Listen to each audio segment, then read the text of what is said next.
Happy New Year, and thank you for clicking on this video. I'm Professor Vocus, and this is Harry Potter Wizards Unite.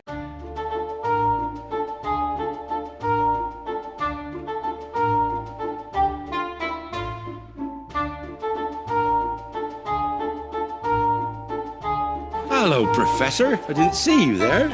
We are on to a new year, but I did want to take a second just to thank all of you guys that have subscribed to me and watched the videos and everything. When I started this last year, I say last year like it was so long ago, 2020, definitely no real expectations. I was really doing it more for fun for myself. It would work on my video editing process, that kind of thing. But anyway, it's definitely grown more than I thought. We're actually starting to get close to 500 subscribers, which would be fantastic. And I'm looking forward to 2021 growing more, and hopefully for you guys just putting out better and better content. Anyway, quick check-in. It's been a couple days since my last video. I actually am out of town. I do this every holiday. My brother works for a company that does some business over the holidays, and they always need extra help, and it's something that I know how to do with them, but without getting any specifics, I end up working night shifts, so I'm here actually at a hotel in Rocky Mount, North Carolina. So I will still be putting videos out. I have my days free. I have to sleep during some of it, but I will get to some stuff. Let's go ahead and check in on where I am. As I said in the last video, and from that last video, I think it was literally 2 or 3 hours later, I was in Rocky Mount. It's not that far to get here,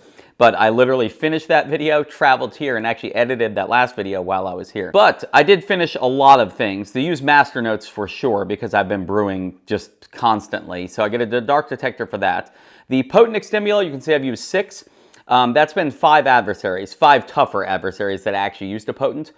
Most of the dragons, I'll end up using 1, and then I'll use a regular or strong extimulo, kind of depending on how the battle's going. But I actually ended up using 2 on a Ukrainian Iron Belly because I had such bad luck with crits. One of my potents, I think out of all the hits on the potent, I got 1 crit and all the rest were normal. So it really started wearing me down, and I hadn't done enough damage to it. So another potent, I was able to actually pop it and use it. So all my potents so far, all 6, I felt like they were used in a way that I would have normally used them, as opposed to just doing it because of this task.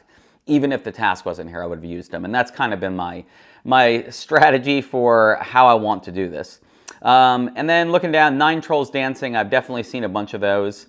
If you're not getting those, just remember there's no beam above them. They're just a basic foundable, and that's why a lot of people are not getting it. They're just not remembering to click on them. You're so used to only hitting maybe the high threat ones, you're not hitting the low threat. If that's a thing, just remember they're a low threat with no beam at all. So a lot of times they just get overlooked in a crowd of other traces. 7 foundables of swimming. When that came out, I definitely thought the ministry administrator or official, whichever the woman is in the globe, I was thinking, well, that'll probably be the most prominent one, and we'll end up getting it because of that. It was, I actually think, between Pickett and the Mandrake, I saw more of those than anything. Pickett, actually, I've seen a ton, which is fantastic because we never see him. Anyway, 3 unicorn hair for that. So moving on, the alchemy eggs, just seeing them. 10 snowdrop I can definitely use. I'm low on that for potions.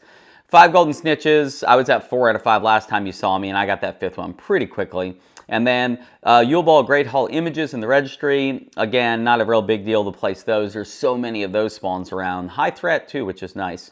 3 wizarding challenges. You can see I'm 2 out of 3. I did just run 2 when I had the time. I'll run that 3rd one eventually. That's not going to be too big of a deal. It's really the adversaries and getting those potents done. But that's all I've got left for this, so I would definitely be finishing this pretty quickly. I do want to go over to port keys. Let's back out over to port keys. You can see all these port keys are ready. There's the tea kettle there is a 2.5. All the rest are the event port keys, which if you don't already know, if you haven't done it yet, the event port keys, let me go over to where it is. They are going to pertain to this page, Yule Ball Great Hall. You can see 0 out of 21, but I'm about to open up all those port keys and get a bunch, and then I'm going to fill back up with event port keys.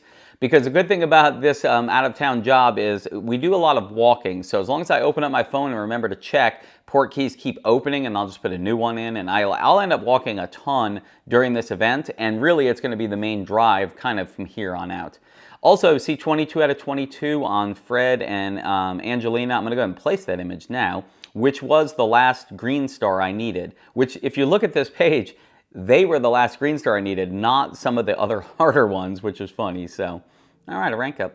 Actually, a couple rank ups, I'm guessing. So to get this page to gold, all I need is that Yule Ball Great Hall, Yule Ball program, excuse me. So if you need these, if you don't have this maxed out, keep doing port keys. I'm not even using silver keys. I'm just taking that gold key down. It's only 1 kilometer just going around doing your normal stuff during the day. You'll probably end up racking up a bunch. You just have to remember to open the game to have it unlocked so you can just move the gold key to the next one. Over here in challenges, I did finish this just recently, which is Fenrir's page. I finally got the 15 out of 15 on the robes or whatever. I think they're the torn robes. Oh, they're his / Death Eater robes. It did get me a rank up too, so I got 2 more spell books, slowly working toward the 35 I need for the next node. Anyway, he's 9 out of 9, and I have actually placed his image twice. I keep talking about saving those fragments. I made it through 2 times. Somebody in my comments had mentioned, hey, don't hold on to him, you're wasting it. And it's like, yeah, I do realize that. So I actually placed him once, then I placed him again. And when I placed him again, I was pretty close. And when I finally got to 9 fragments on him, I was like 2 fragments away at that point. So at that point, I knew I wanted to save him to just carry it over to the next page. But anyway, let's go ahead and prestige this page. Congratulations! So nice. So that's my second adversary page to bronze. I've got Draco and then him. And Draco I've been seeing a ton of. Certainly more than Fenrir, which is good because when I click on him, then I know I'm not going to use too much energy, Draco, and then also only 1 strong Extimulo usually. I think I can get away with an Extimulo, probably even none maybe, and just battle back and forth. I have seen a lot of Slytherin's Basilisks. You can see I'm 8 out of 9. I've seen 8 of them. I just, by sure luck, just happened to get that. One weird thing though is, look, Peter Pettigrew. I haven't actually looked on Discord or Reddit really actively. Is he out or is he just not out? Because I've seen multiples of everything else. The Norwegian Ridgeback, the Ukrainian Ironbelly, the Hungarian Horntail, Narcissa a couple times, and I just haven't seen Peter Pettigrew. So let me know in the comments, is he released? Have you actually seen a Peter Pettigrew? Before I go through the trouble of going to Reddit or Discord, which I'm sure the answer is there. But I just haven't seen any, and it's a little odd having seen all the rest of these. One last thing I'll show you is that I definitely have been playing, and this event, forget all the tasks and everything, just the amount of high threat spawns that are always available. So if you throw Brufios on, you kind of know you're getting your money's worth because you're going to just keep getting these higher ones as long as you've got an area that spawns them, or spawns any traces really.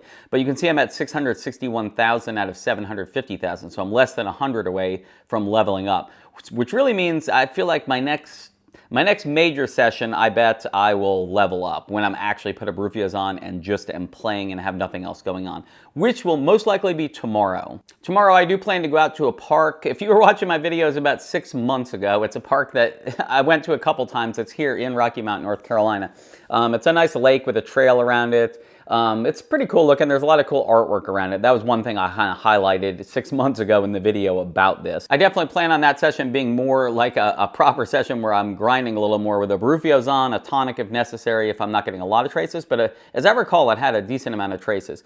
So that'll be tomorrow's video for sure. Once again, as 2020 has just come to a close, I just want to thank everybody that has kind of started on this journey with me. And I hope you'll stick with me through 2021 as I just put more and more content out for you guys.